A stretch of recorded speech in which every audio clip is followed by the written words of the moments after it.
microphones. Like the Walkers, they typically have one here, one here.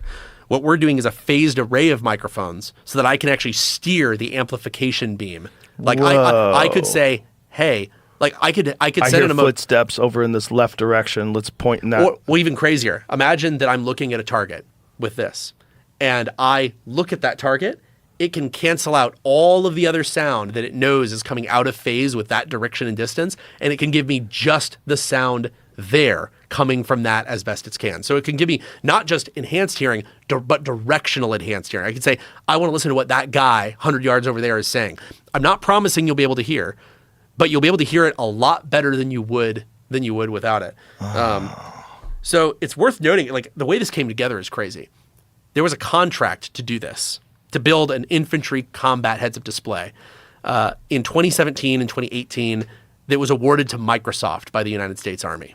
It was $22 billion. $22 billion to develop this technology.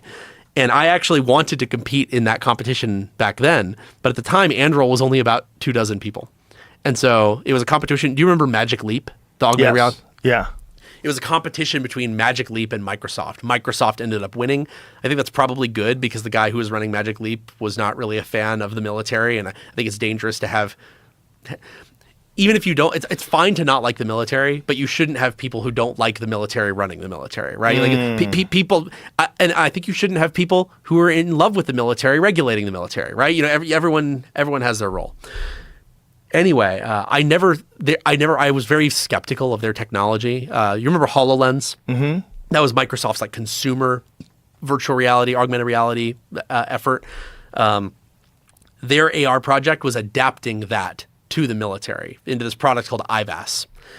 And to make a very, very long story short, it had a lot of problems. Their early hardware was making people sick.